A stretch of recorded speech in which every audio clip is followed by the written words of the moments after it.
This is Apollo Control at 133 hours 25 minutes.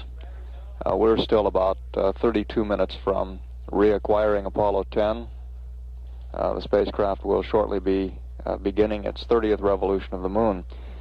We have some additional information from our flight dynamics officer on the relative positions of the command and service module and Snoopy's descent stage. The analysis of the relative orbits of the two spacecraft shows that Snoopy has apparently been, rather the command and service module has apparently been lapping Snoopy, as we said. And we believe that the point of closest approach of the two spacecraft occurred during the current revolution when Tom Stafford and John Young were describing their sightings of the LEM descent stage. Not necessarily at exactly that time, but sometime during that revolution, we believe the point of closest approach of the two spacecraft occurred. From now on, the relative orbits, will take Snoopy farther behind, Snoopy, of course, being in a higher orbit, thus taking longer to complete a revolution. The command module will continue to move out in front, so that by the time trans-Earth injection occurs, Snoopy should be about 500 to 600 miles behind at its point of closest approach. At 133 hours, 27 minutes into the flight of Apollo 10, this is Mission Control.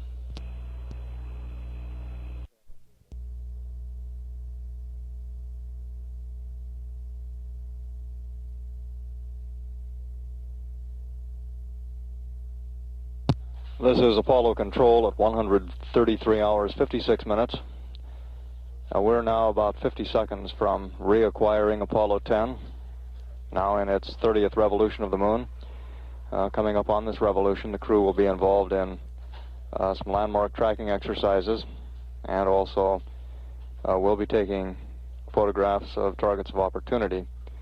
As you heard on that previous revolution, Tom Stafford reported that he had taken a large number of pictures and that the onboard film supply was running low, so we don't anticipate a great deal of photography this revolution. We'll stand by now to reacquire the spacecraft in about 10 seconds.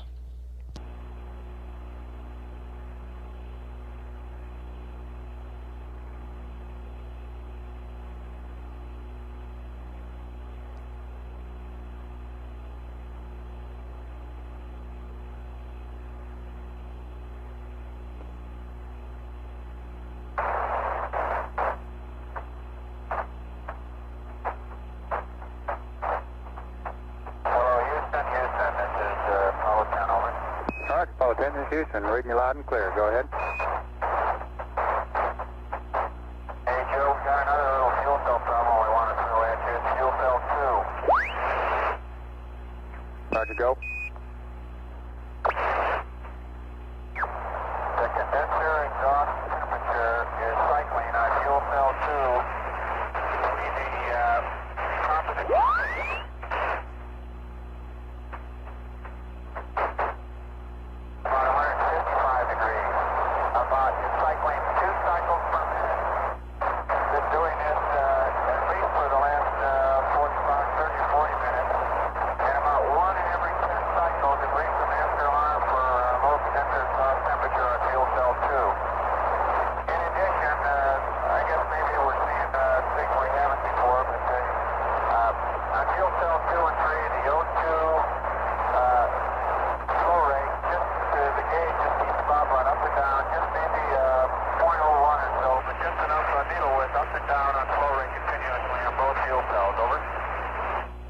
Okay, 10, we copied everything except the band that the temperature is cycling between. That's between 155 and something. What was the other number?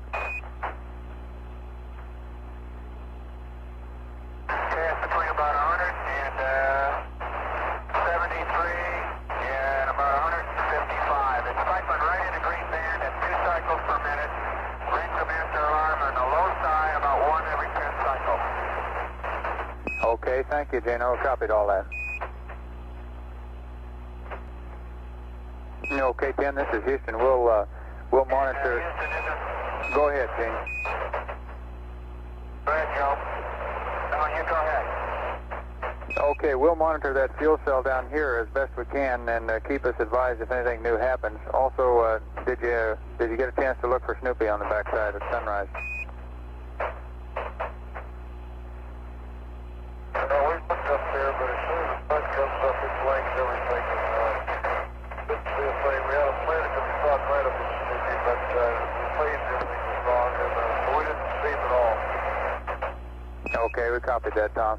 Go ahead, Gene. You were going to say something? I was going to say, we got our wastewater dump out of the way a little bit early. We dumped it about 15 minutes ago. Okay, I copied that. We've got a power configuration for TEI burn with respect to this fuel cell. Now this is with the original fuel cell problem. We may want to change it some if we've got another problem. But if you'd like to copy this down, I'll read off this configuration for you. Go ahead, and believe it or not, it looks like that condenser exhaust temperature cycle has now closed its band down to be about plus or minus 10 degrees. We're well within the green band, just as we came around here within about the last 5 minutes. Okay, that sounds real good. We'll still keep a good close eye on it for you. On this configuration for the TEI burn, and this will be for the 136 hours, we'd like for you to verify that fuel cell 1 pumps are off on panel 5. And prior to the TEI burn, at approximately 136 hours, place fuel cell 1 on both main buses. And after the TEI burn, take number 1 fuel cell off main A, main B buses as whenever it's convenient.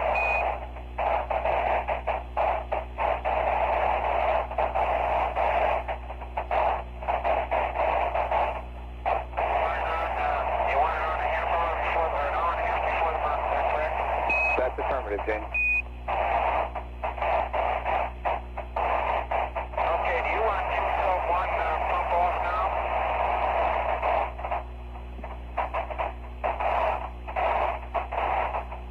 Okay, Gene, the circuit breaker for 1 is open now. Is that affirmative? That's correct, but the switch, according to what I'm reading here, it says the switch must be on unable power for power factor correction. Is that correct? You're coming through a little scratchy. Fuel cell, according to what I read. As long as you're going to use the fuel cell for the burn, what I read here is that the pump switch for fuel cell 1 and or 3 should be left on for power factor correction.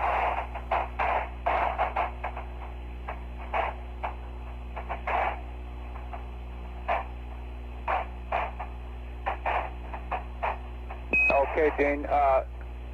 I think if I read you correctly, if we understand what you mean, we're not going to try and activate the pump during TEI burn. We're going to leave it turned off. So you can leave that switch wherever it is now if you like. The circuit breaker is full. We're just going to bring the fuel. We're going to activate the fuel cell. We won't turn the pump on. I'm with you. We cannot turn the pump on because the circuit breaker will not reset. I refer primarily to the switch, and I'll leave it. It's dead in the AC1 position. We never did turn it off after the circuit breaker popped. And unless you have any others, I'll just leave it there. That'll be fine, Gene. Just leave it where it is. It's inactivated now anyway.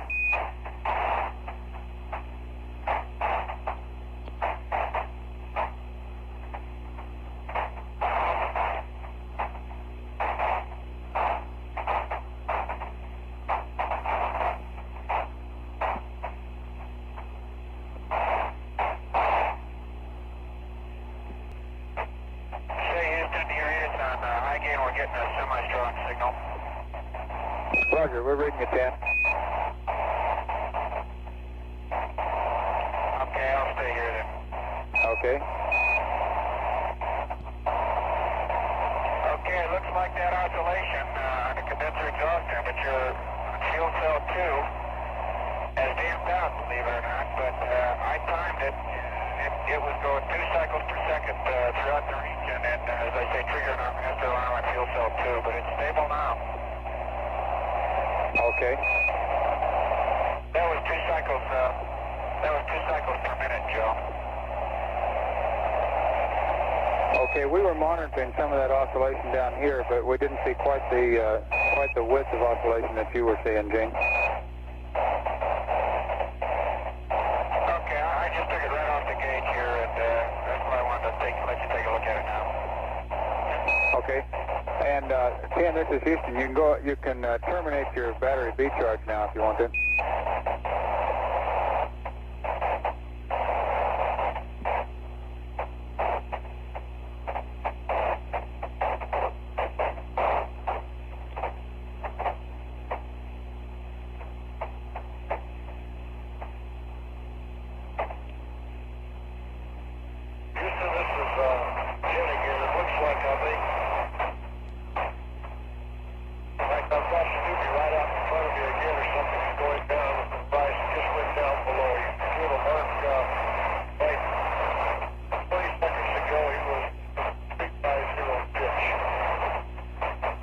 Okay, Tom, you're breaking up a little bit. I understand about 30 seconds ago it was ahead of you. Say again the pitch angle. The pitch angle was 350. Again, it could be a big hunk of mylar wrapper. That's the only other thing I can think that would cause a reflection.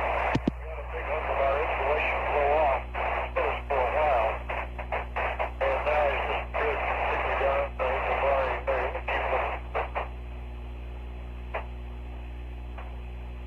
Roger, Tom.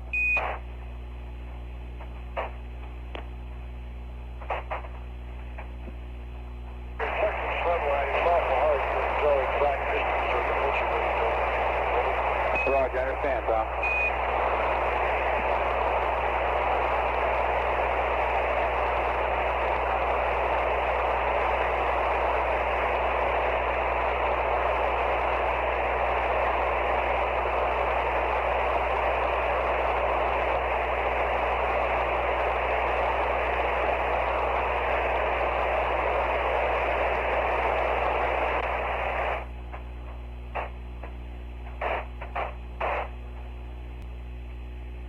Apollo 10, Houston.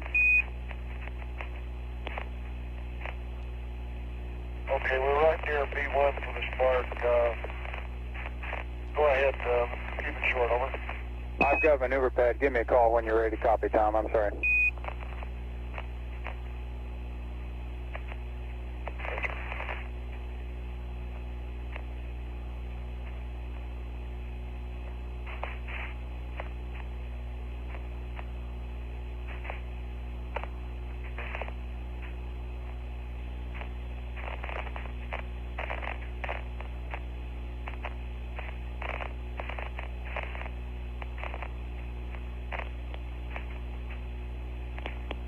Okay, Houston, go ahead with your maneuver pad. Well, Roger, 10. This will be TE. Okay, I'm standing by. Okay, we're in between B1 and Flight 3, over. Okay, do you want me to hold off on this pad, Tom? Go ahead, Joe. Roger. TEI 31. SPS GNN 36685 minus 062 plus 089 137 36 2820 plus 3625 plus 00401 plus 01889 181 051 002 NA plus 0021 2, 3, 6, 3, 0, 6, 2, 4, 1, 3, 6, 0, 7, 9er, 1, 6, 1, 4, 6, 4, 2, 9er, 4. The next three are NA. Now I'm 6-1, minus 1, 5, 0, 8, minus 1, 6, 5, 0, 0, 1, 2, 0, 3, 8, 3, 6, 3, 9er, 4, 1, 9er, 1, 5, 0, 4, 3. Your stars are Deneb 4-3, Vega 3-6, 2, 4, 1, 2, 4, 0, 0, 1, 3. For ullage, 2 quads with 14 seconds, and use quads Bravo and Delta. Horizon on 6-degree window mark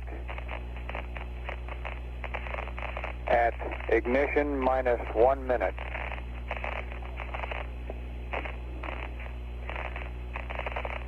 Sextant star not available till 137 06 00. Sun not visible in COAS at ignition. Horizon will be lit at ignition. That's the end, and I'll stand by for your readback.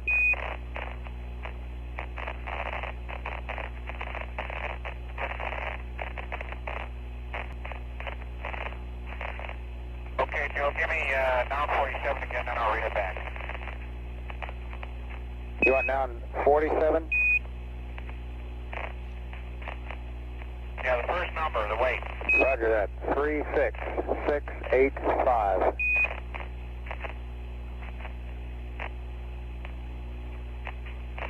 Okay, TEI 31, STS-GNN, 36685, minus 062 plus 089er, 137362820, plus 36255, plus 00401, plus 01889er, 181051002. Epic is NA, carriage is plus 00212. 36306, 241, 36079er, 161464, 294. Down 61 is minus 1508, minus 16500, plus 12038, 36394, 1915043. Deneb 43 and Vega 36, 241, 240013. 2 jets, 14 seconds flat. Bravo, Delta. Horizon is on the window. Let's see. The horizon is on the 6-degree window mark at TIG, minus 1 minute. Sextant star not available until 1370600. Sun not visible in COAS at TIG, and the horizon is lit. That's a real good readback, Gene. That was a full one, too. We had all the squares filled on that one, right? Fool me.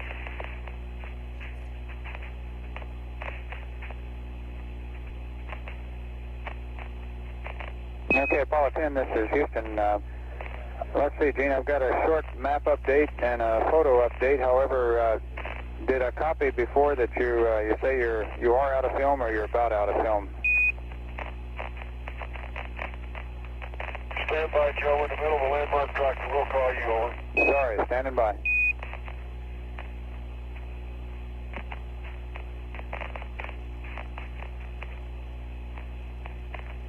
Okay, 10, this is Houston. We observed on your last mark there that you got 4 marks, and the last one was just past the nadir. It looks like if you increase your pitch rate just a little bit, you can probably get 5 marks without any problem.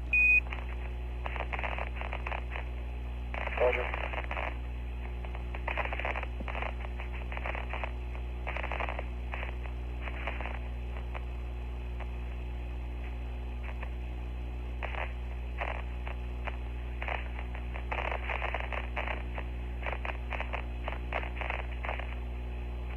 Houston, this is 10, over. Roger, 10, go ahead.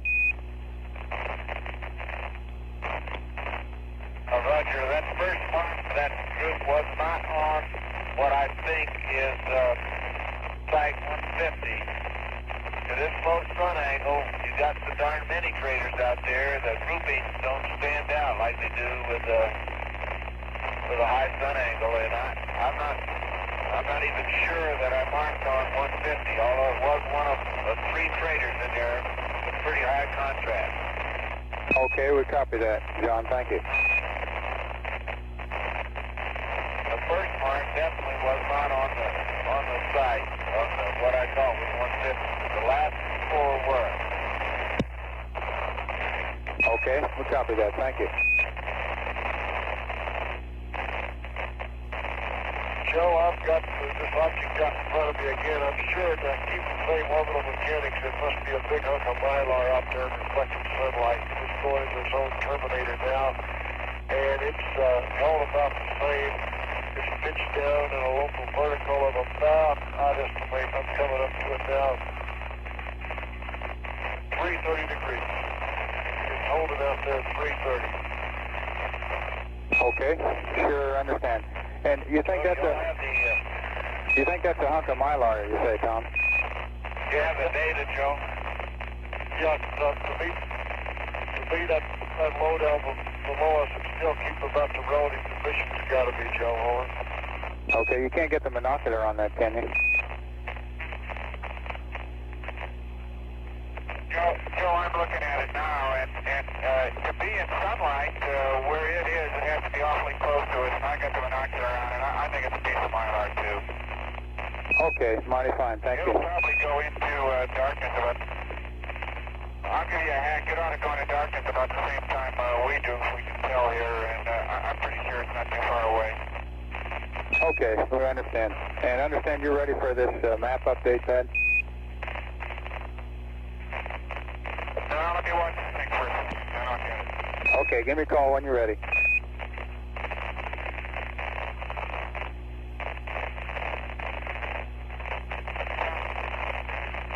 Houston, do you have the data from that landmark, over? Roger, we got it.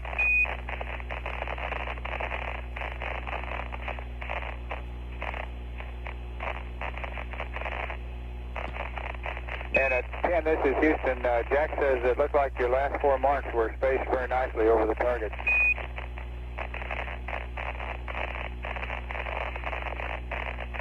Yeah, whatever it was. Roger. I think that was site 150, but boy, there are a lot of shadows out in that place right now, and I would be 100% sure that that was site 150 crater. Okay, we copy.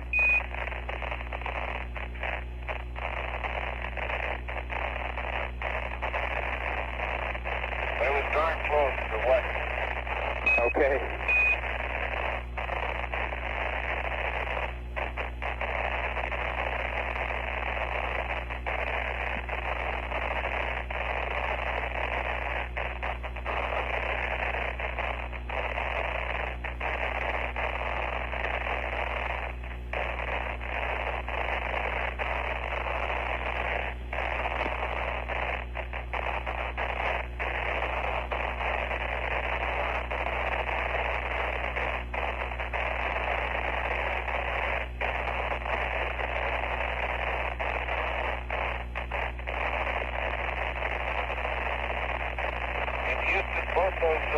both those last sights were done with a telescope. I couldn't pick either one of them up in the section. The first one was almost was washed out in the section to sunshine, and the second one, well, I just couldn't, with all the shadows, I couldn't see anything. Roger, copy, John. It wasn't defined in the section.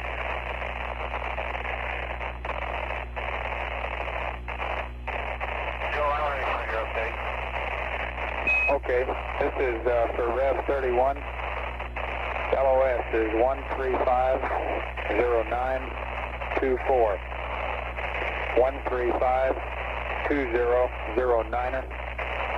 1355530. And that's all. I'll stand by for your readback.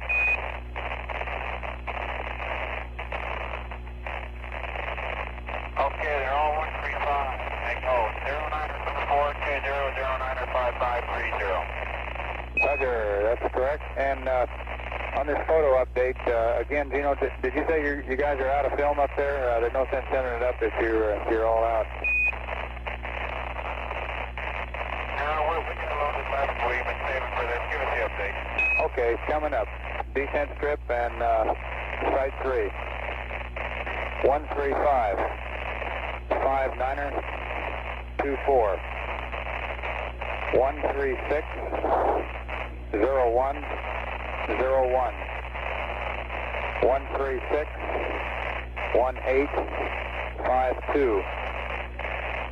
Your ordeal angles are roll 180, pitch 282, yaw 000. At T1, yaw right 20 degrees. At T2, yaw left 20 degrees. That concludes, and standing by for the readback.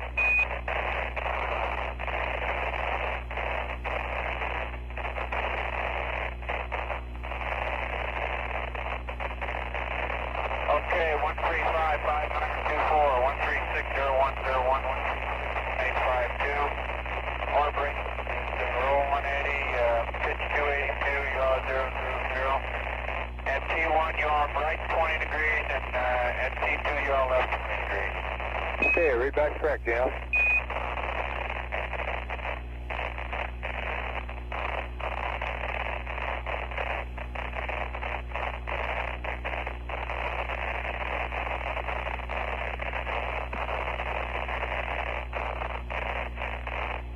And are you going to update it beyond me, or do you want us to get high gain? We'd like to have high gain, Gino. We'd like to look at some of the data.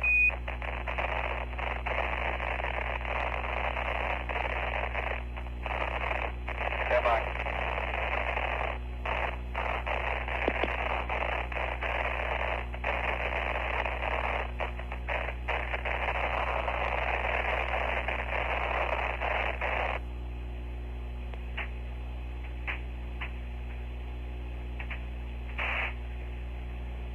Houston, are you reading as high gain?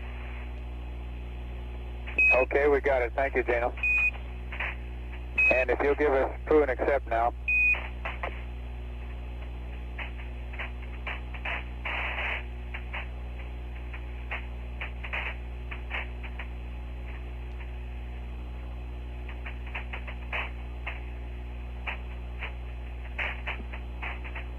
Okay, Joe, you're CMC and accept. Got it. Okay, thank you, Tom.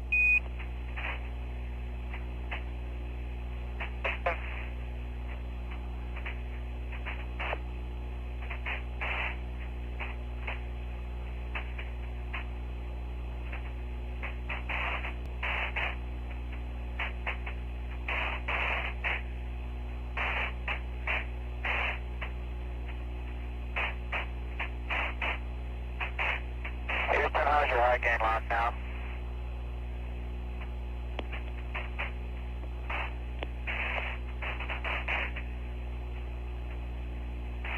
Okay, 10, it looks like we're on wide right now. Negative, we were losing line. We're gone here a little bit. Required running LV.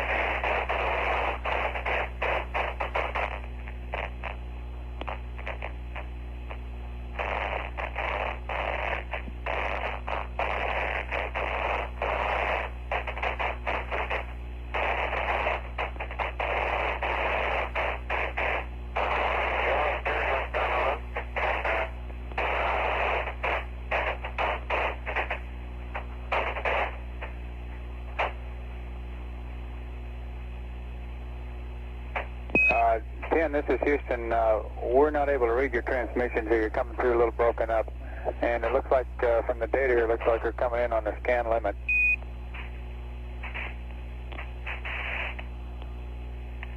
Okay, now I think you got it. Go ahead. Roger, you're booming in loud and clear now.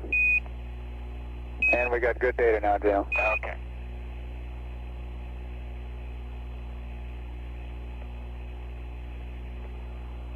Apollo 10, this is Houston. The computer is yours. You can go back to block now. Roger, we're in block.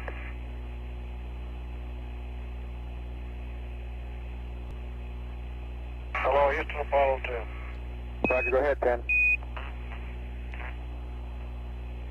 Okay, we're loaded to DAP to set up for TEI. We've got the 2-jet ullage and set up for B&D in West X translation and register 1 if you're reading our disk keep. Okay, now for register 2, just to reaffirm here, we're going to use B&D for roll 2, over. Roger, that's affirmative.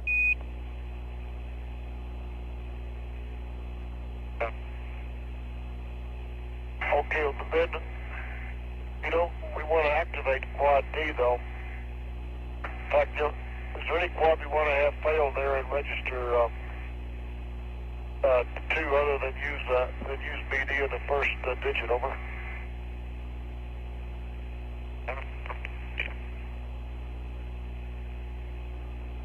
Okay, Tom, we do not want to fail any quads. We want a 0 and 4 1s in there. Okay, that's what we thought.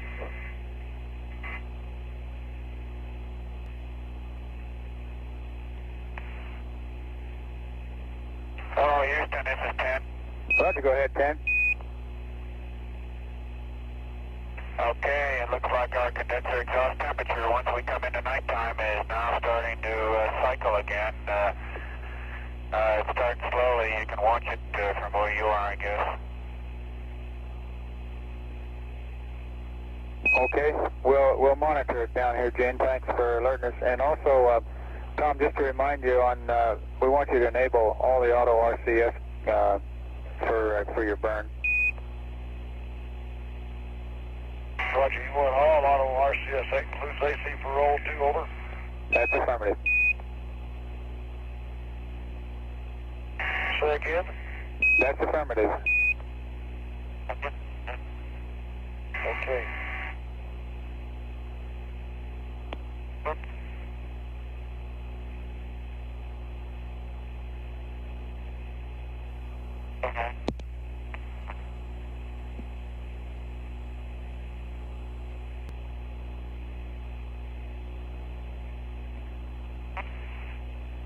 Apollo 10, Houston. Go ahead.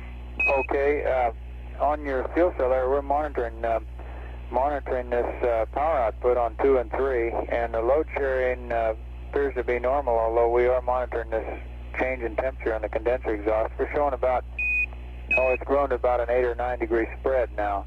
However, it doesn't look like we could recommend any kind of changes right now. We'll keep watching it though.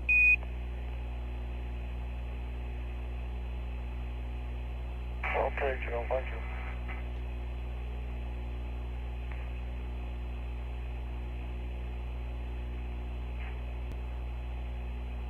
Houston, this is 10. What's your temperature limits that exhaust temperature is oscillating through now?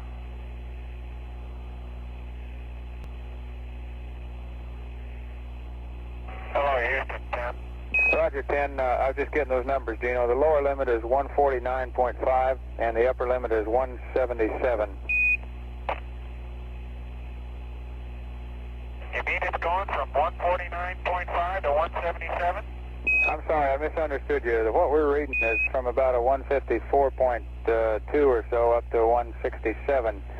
The limits where you're liable to get a light is from 149.5 to 177. Over.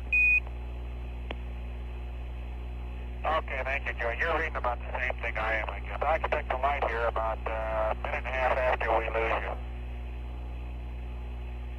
Okay, I'll tell you, Gene, we've been monitoring the cycles here, the oscillation, and it looked like it opened up to about a 13 or 14 degree spread, and it appears to be holding that pretty steadily, and it's going up and down between about the same limits. Is that about what it looks like to you?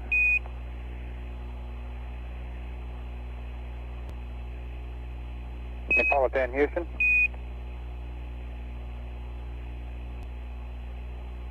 This is Apollo Control. We've had loss of signal now. We'll be reacquiring Apollo 10 in about 43 minutes. The spacecraft at that time will be in its 31st revolution. During that revolution, we'll be passing up the information that the crew will need for their trans-Earth injection maneuver. That burn is scheduled to occur at 137 hours, 36 minutes, 28 seconds, and of course will take place behind the moon while we're out of contact with Apollo 10. The burn duration is currently planned at 3,631 feet per second, with a burn duration of 2 minutes 41 seconds.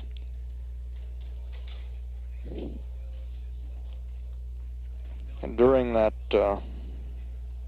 last pass on Rev 30, as we reacquired the spacecraft, Gene Cernan came on to advise that he had noticed a temperature cycling in fuel cell number 2 in the condenser exhaust temperature. This was cycling, he said, between 155 degrees and 173 degrees. Later he reported that the cycling had reduced, that the temperature range had stabilized, and the fuel cell temperature had become stable. And as the spacecraft moved into darkness again, near the end of the acquisition period, Cernan reported again that the temperature was beginning to fluctuate. We were also able to monitor that temperature fluctuation here on the ground. The temperature range was cycling on the order of 10 or 15 degrees, ranging from between 153 to around 160, 65 or 68. There's no concern about the temperature on the low side. The temperature ranges on the high side can get up to around 200 degrees before there is any concern with that particular temperature. We'll continue to observe that parameter in the fuel cell when the spacecraft comes back around on the 31st revolution.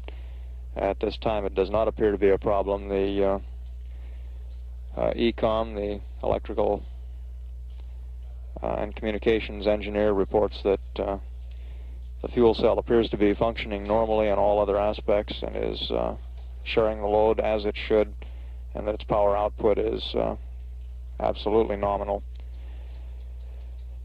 At 135 hours, 15 minutes, this is Apollo Control, Houston.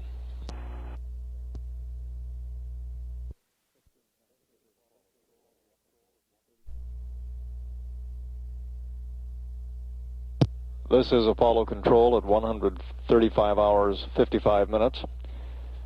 We're less than 1 minute now until acquisition of Apollo 10. The spacecraft now in its 31st revolution of the moon. This will be the last full revolution prior to trans-Earth injection and beginning the trip back to Earth. During this upcoming revolution, the crew will be involved in getting the spacecraft and the guidance system configured for the trans-Earth injection maneuver. We'll be passing up the pad information for that burn. We should have acquisition now We show that we have data from the spacecraft. We'll stand by for voice communication.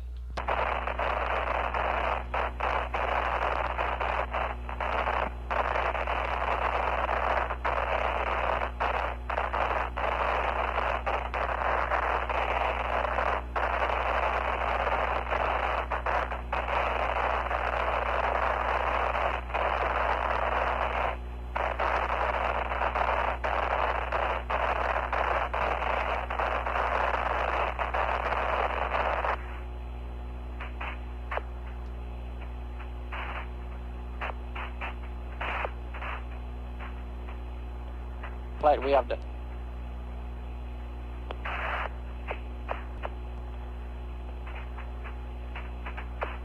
Yeah, Apollo 10, this is Houston.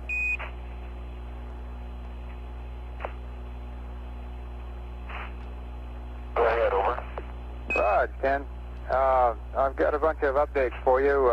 First off, though, I would like to have you turn on your H2 purge line heater, and we'd like to have Poo and accept on the computer.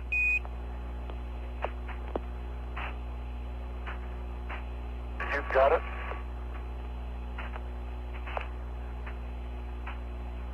And what kind of updates, Joe? Okay, I've got a maneuver pad update, and Gino, this is for TEI 31. There are 6 items that have changed that we have different numbers for. Would you like for me just to call up those changes, or do you want me to read the whole pad? Why don't you call up the changes, and then I'll read back to you the whole pad. That'll be great. And let me know when you're ready to copy. But, Paul, I'm ready, but give me a lot of time between each change. I sure will, understand. Okay, then on your maneuver pad, this is for TEI 31. Under noun 33, the time is, on seconds, is 2821.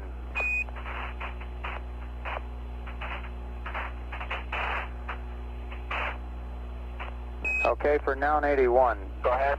Roger, noun 81 plus 36252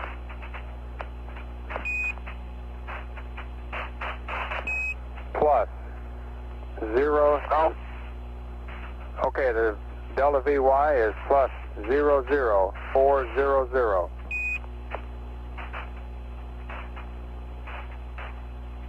And delta VZ is plus 01880.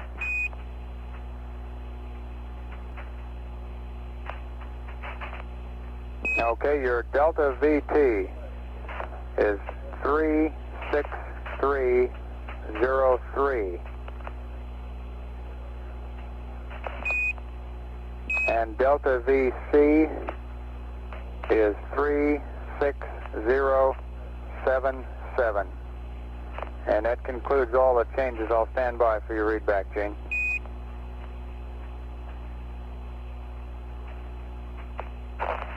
Okay, Joe, I'm going to read back the whole pad to you.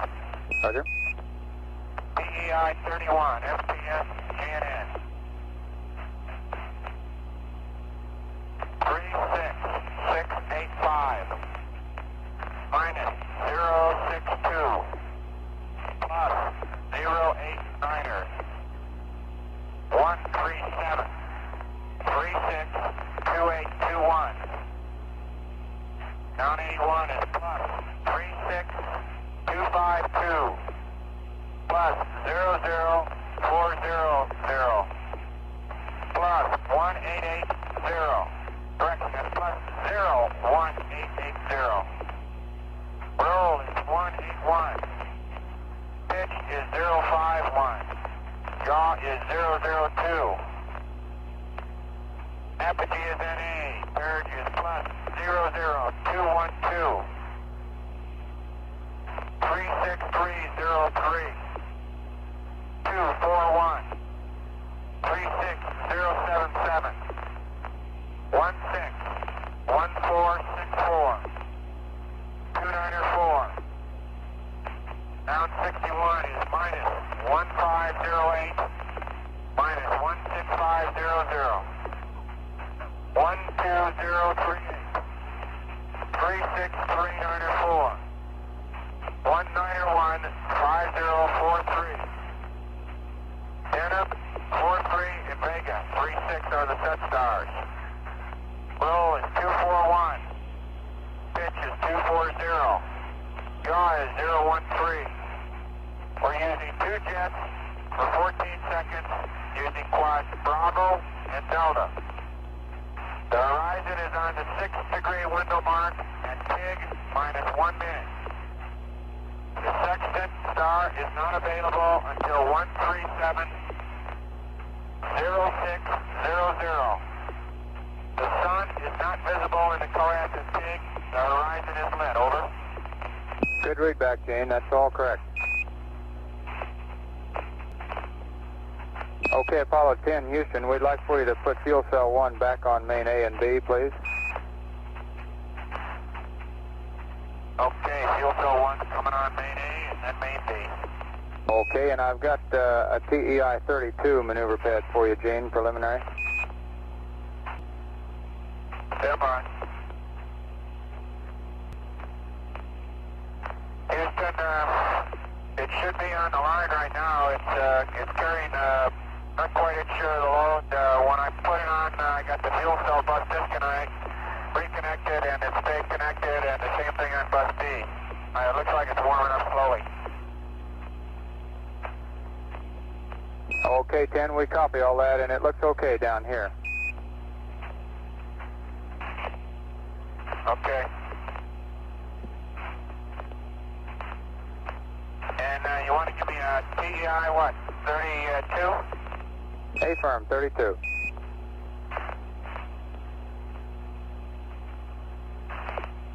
Go ahead. Okay, and prior to this pad, 10, you can go to block on your computer. You can have it back now. And coming up with TEI 32, SPS, G and N. Your first entry is noun 33, 139er, 36, 2514, plus 37573, plus 0029er 2, plus 00341. Pitch is 050. All else is NA. Haulage will be 2 jets for 14 seconds. That concludes, and I'll stand by for the readback.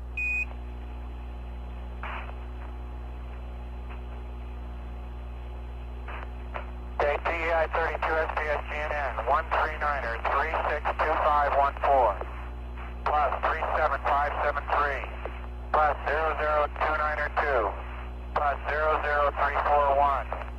Pitch is 050, 2 jets for 14 seconds. Readback's correct, Gino.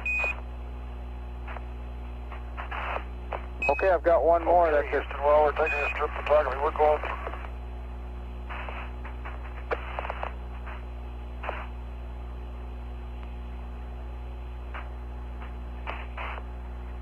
Go ahead. Okay, I've got one more TEI map update, and I'm sorry I cut you out, Tom. Press on with what you were going to say.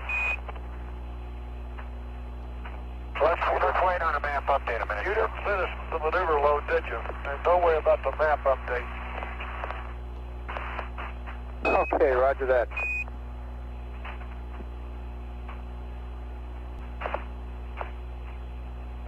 Now, 10, this is Houston. We sent up a state vector and a target load, external Delta V. Yeah, we got it. Roger. Apollo 10, Houston. Gino, did you notice about the same kind of excursions on your temperature on that fuel cell, and this time on the backside? All the way, Joe, exactly as it was the previous time, only we never did get the master alarm this time, and when we came on in the sunlight, she seemed to slow down, and it's okay now. We also found that accompanying it was this light oscillation in the O2 needle on both 2 and 3, but it's gone now too. Okay, we copy that, and that's just on the dark side of the moon. Is that affirmed? That it occurs after we go into darkness, about 15 minutes, and then apparently very shortly after we come out of sunrise, or into sunrise, it starts to dampen out. okay, understand.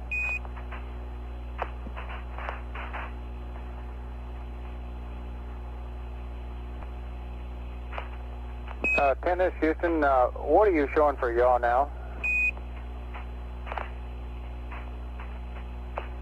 Roger, we're making this in a different attitude than what was called up to us here. We only have just a couple of film shots left here, over. Mighty fine, Tom. Thank you. Don't worry about it. We've already got a lot of pictures of this solid site. Roger, understand. Tell Chuck to have a cup of coffee and just relax.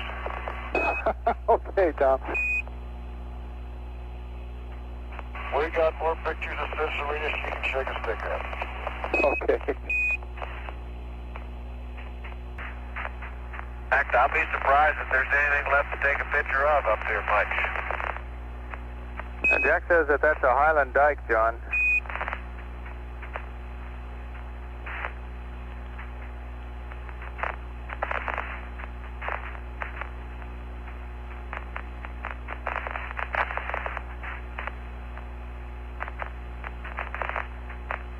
Got me there, Joe. Okay, Ken, this is Houston. In your flight plan, when you go to your TEI attitude, we're going to recommend Omni Delta. Omni Delta. Roger, Omni Delta for our attitude there at a pitch of 052. Affirm. Okay, and as soon as we get into that attitude, I'm going to turn all auto RCS thrusters on, over. Okay, fine, Tom. And for your info, we'll have LOS this pass at 1370753, and AOS with your TEI will be at 1374526. And with no TEI, we'll get you at, or we won't get you this, but for your info, it's going to be at 1375403.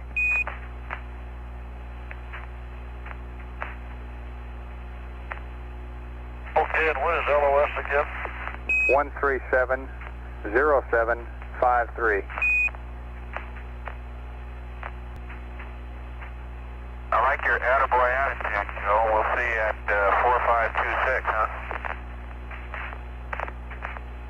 Roger that. And again, just over this area here, this area is definitely a brownish tan. And up there in the highlands, it is a light tan, and the new craters look like more like Egyptian color. It's been around Egyptian fine, over. Okay, we copy that, Tom. Thank you. Anyway, that tube ought to give you the true pictures, whatever it is. True colors. Yeah, the colors we've been seeing on that are just exactly as you've been describing them all the way through, all the way from the whites to the browns down to the blacks. And when you talk about brownish grays and deep grays and blacks, why it looks just like that on the tube. Good show. And for one quick thing, after DEI and to give you our report, we're going to turn away so we can just look back at it and take a bunch of pictures of the moon. And so then we'll be kind of a relaxed time. We'll flip the tube on for you and we'll see what it looks like in total color going away. But I hear we're going to be through honeysuckle. Is that right, over? That's affirmative. We're coming through honeysuckle, Tom, and I guess they're going to be watching you coast to coast for the first program of that type over there too. Okay, they got color over there. I say they're down below.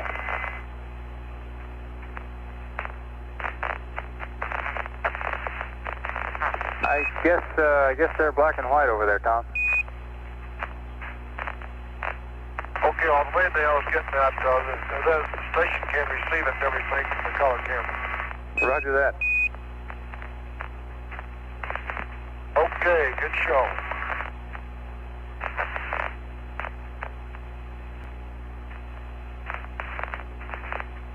Okay, Houston, Apollo 10, we're coming up on the island areas. And again, it's our general observation, even when we were down at 50,000 feet, that yes, you do have some rough terrain here, but it doesn't appear as sharp-featured or as rugged in a lot of places, like on the backside or over this highland area as the lunar orbiter photo showed. Over. Okay, we copy that, Tom. And that's all three independent conclusions on there. Roger, understand.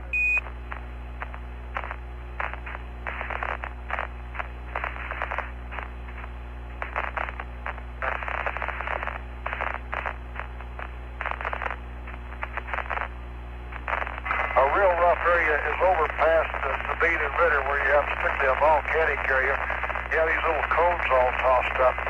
But out here in the highland areas, yeah, you got a lot of slopes and things, but they're definitely not as rugged as what is showing there in those orbital photos of them. Roger, understand. Looks like you could find some places to put down in there. Is that affirmed?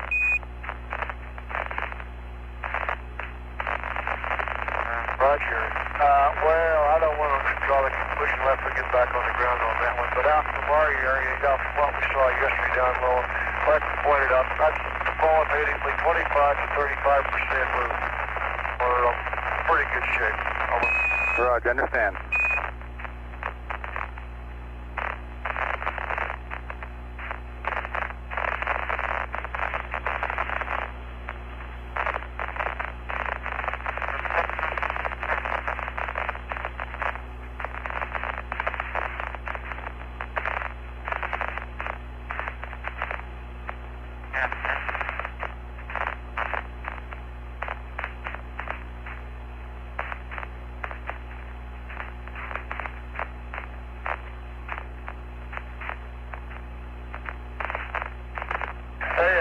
As a matter of fact, for Jack, right here, I'm looking right down at Caesarea, some 60 miles up, and you can see the boulders on that outer edge and the shadows from them. Over. That's pretty amazing, Tom. Those must be pretty good-sized rocks down there. Well, yeah, you can make a building or two out of each one out of this. Roger. We can drop an ample and fall right in the hole down there. Roger.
Houston, what's your recommendation on a purge here? I've got the heaters on, and I'm looking for it in the flight plan. I don't see it.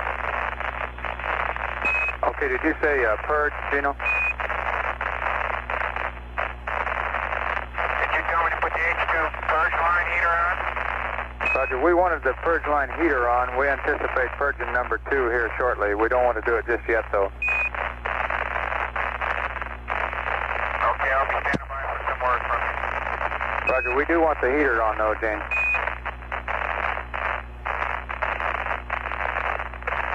It's been on 24 minutes now. Very good, thank you.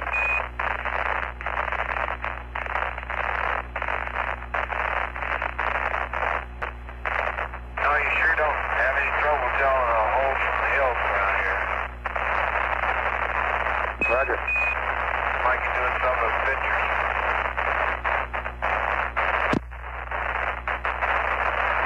Right now we're on top of Sabine and Ritter, looking down in a dark shadow of the Boulder Smith there, but you can see the ramping on the wall and one or two possible big boulders down in there. Even though in the picture it shows up as black here, we can see even some shadows down below in there.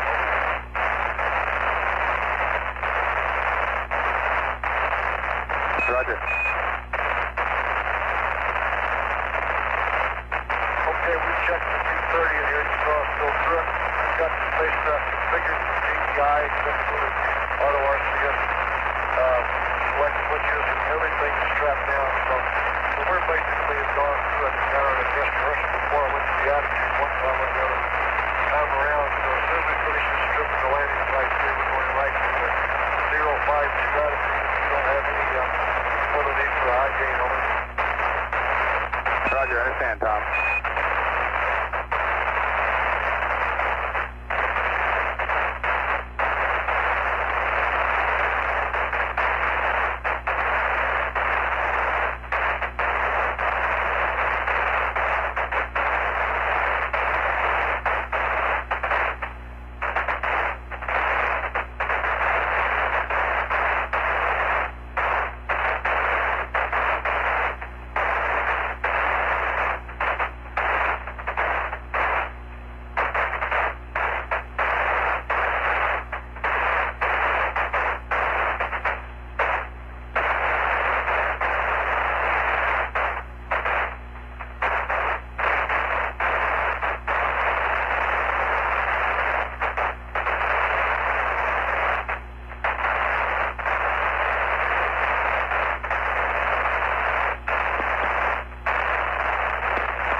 Roger, Tom.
this is Houston. We'd like for you to go ahead and purge number 2 fuel cell now for 2 minutes. And we'd also like to have the high gain antennas as soon as you finish this photography. Over.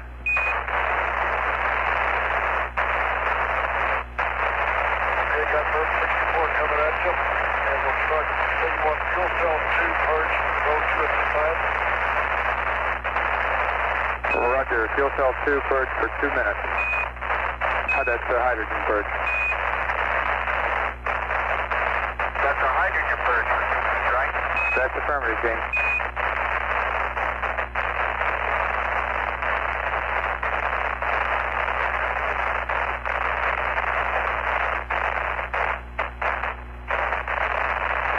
Purge is started. Roger.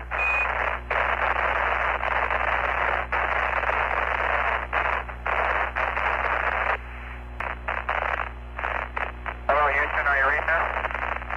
Roger, 10, this is Houston. We're reading now, Jane. Okay, you got auto track and narrow beam. About 3/4 signal strength. Coming clear. Roger, understand.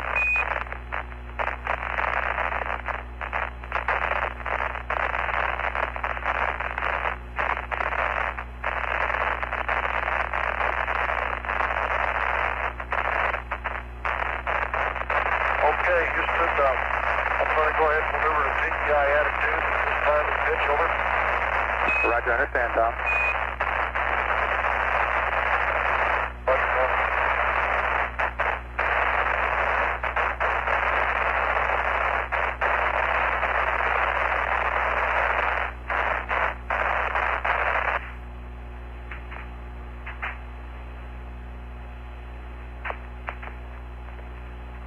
Ten, this is Houston. Tom, could you hold off on that attitude change for a while? We'd like to watch this purge until it completes.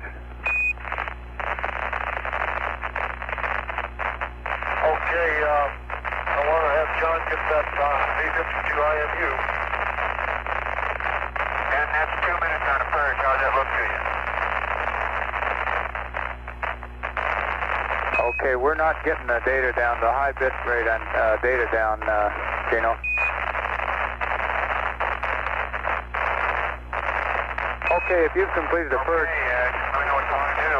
Okay, you've completed the purge, so go ahead and maneuver to your attitude. That'll be fine. Roger. Okay, the purge is complete. The H2 purge line heater is coming off at this time. Roger, understand. Thank you, Jane.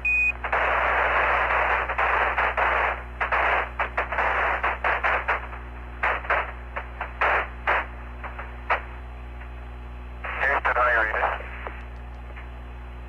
Roger, 10, this is Houston. We're reading you. Okay, go ahead. Okay, just wondering, Joe. I'm just playing with the Army. I'm just playing with the Army to hold on to you until we get to the final burn attitude, and then you recommend Delta. Roger, that's affirmative. And did you go all the way through P30? We stopped before we got the final countdown. It was over an hour at that time. Okay. We got the Delta V's. Hey, Joe, did you want us to go all the way through P30? Raj, I guess it appears down here that you didn't get your external Delta V flag set, John.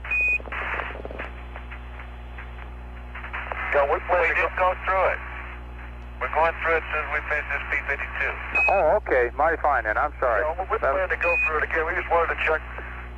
Yeah, we just wanted to check that you had the values loaded in there and we got a comp out of it. Yeah, we understand. Okay, sorry about that. Press on.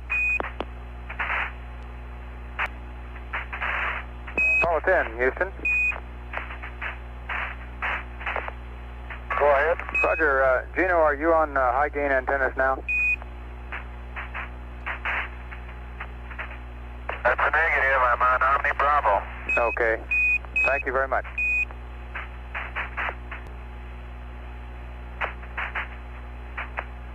Houston, this is 10. I'm going to leave fuel cell 1 on the line until we come around the corner so you can take a look at it, and then we can talk about taking it off. Okay, that'll be fine, Gino. Thank you.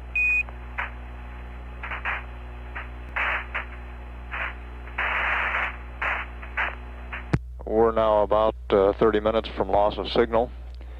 You heard Gene Cernan report that the spacecraft is configured right now with the Omni antennas, which accounts for the somewhat noisy communications we're getting.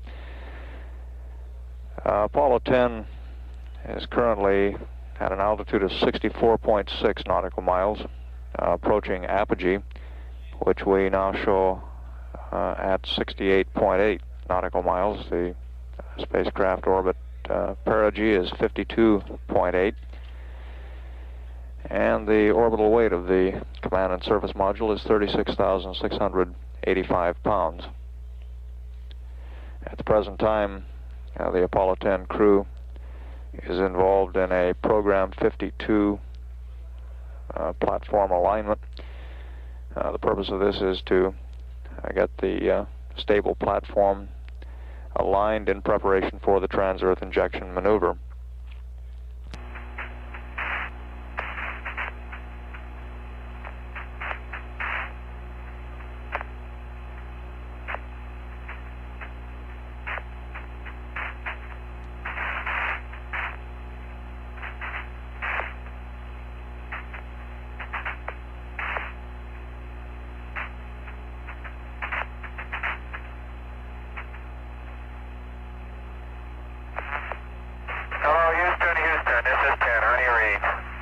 Roger, Gino, read you loud and clear. Go ahead. Okay,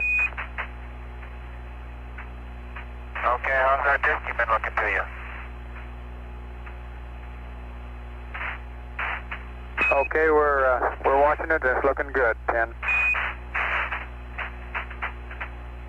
Okay, we went through B30 all the way, and now we're just going to do a crew-defined maneuver over to the attitude, then we're going to call B40, over. Okay, copy. We'll monitor.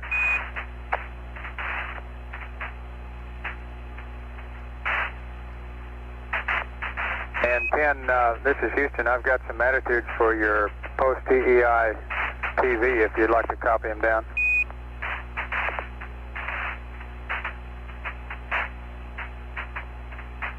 Stand by. Roger. Okay, Joe, go ahead. Okay, this will be for time 13800.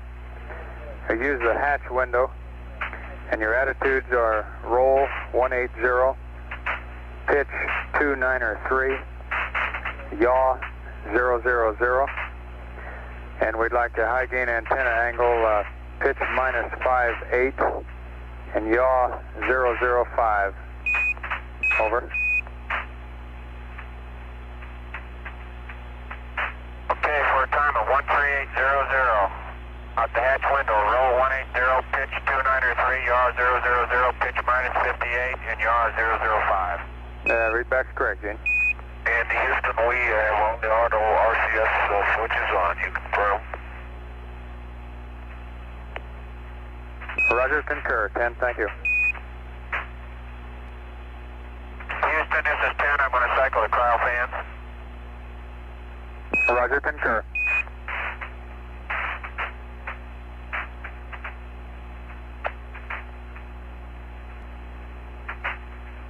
We're now 16 minutes 30 seconds from losing contact with Apollo 10. Flight Director Milton Windler has requested his flight controllers to take a look at all the spacecraft systems, and we'll be coming up shortly with the go, no-go for trans-Earth injection. Flight controllers report all systems go for TEI. Honeysuckle second level -145.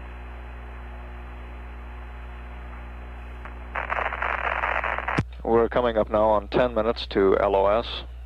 The guidance officer here in the control center. 10 minutes till LOS, and at this time everything looks go for TEI.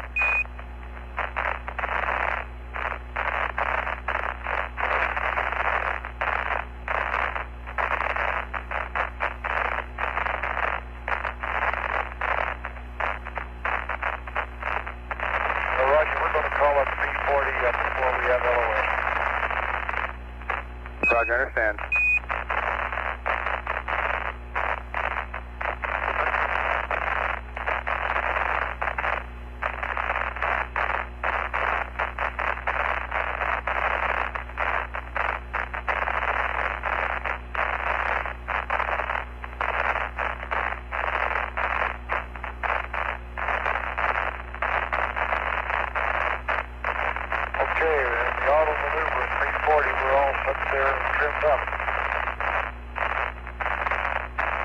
Roger, we copy, Tom.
Say again, please.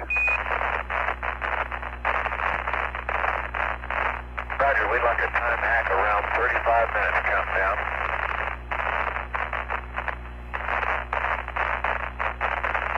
We'll have to give it to you a little before that, John. We show about 6.5 minutes till LOS, and you're about 44 minutes.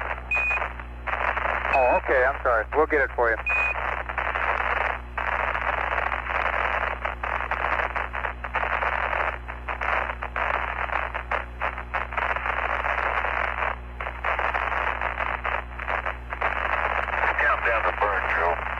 Roger that.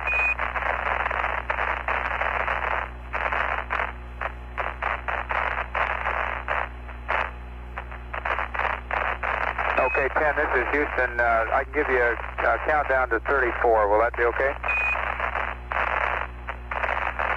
Be fine. Roger that.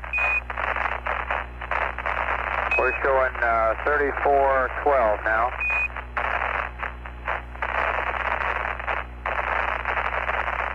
5, 4, 3, 2, 1, mark, 34.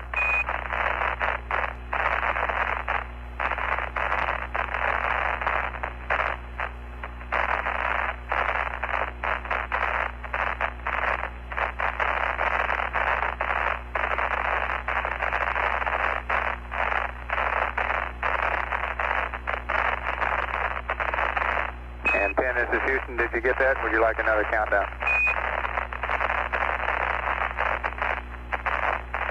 We got it. Give us a mark at 33, just correlate. Roger that.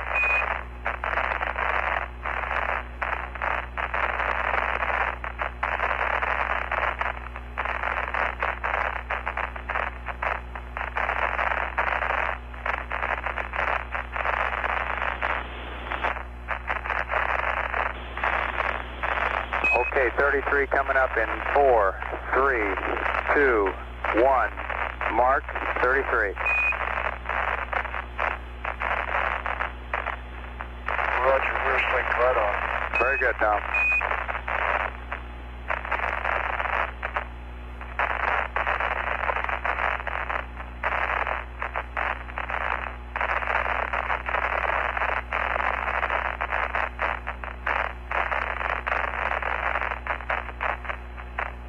this is Houston. We're showing about 4 minutes till LOS, and that fuel cell 1 is looking good to us right now. Everything looks good for TEI. Roger, we're go here, and we'll see you on the way home. Bet your life. We'll see you in about 41 minutes.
Okay, 10 Houston, we show 2 minutes till LOS. We're still go. Everything looks good.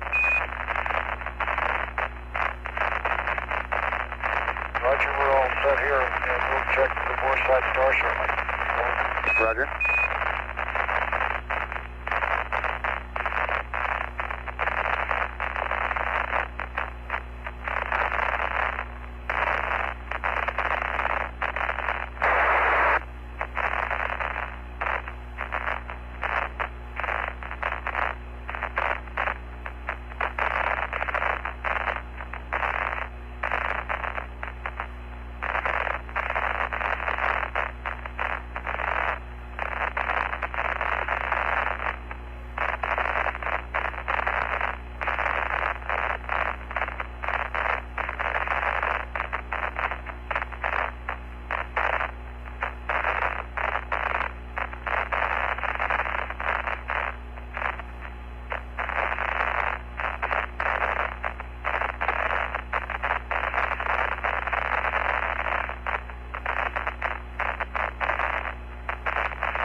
And we now have LOS, loss of signal, as Apollo 10 has gone around the corner of the moon.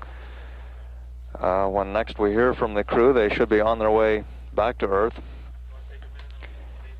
after some 61 hours, 40 minutes in lunar orbit. Just to recount the information for the trans-Earth injection maneuver, ignition is scheduled to occur at 137 hours, 36 minutes, 28 seconds. The burn duration will be 2 minutes, 41 seconds. And that should give the spacecraft an added velocity of 3,630 feet per second. The maneuver will occur at 155 degrees 43 minutes east longitude, which will be on the backside of the moon. And with the burn performed properly, we should reacquire the spacecraft at 137 hours, 45 minutes, 26 seconds. As the spacecraft went around the corner of the moon, as we lost contact, all systems were looking good. All 3 fuel cells are on the line and performing normally at this time. At 137 hours, 9 minutes, this is Apollo Control.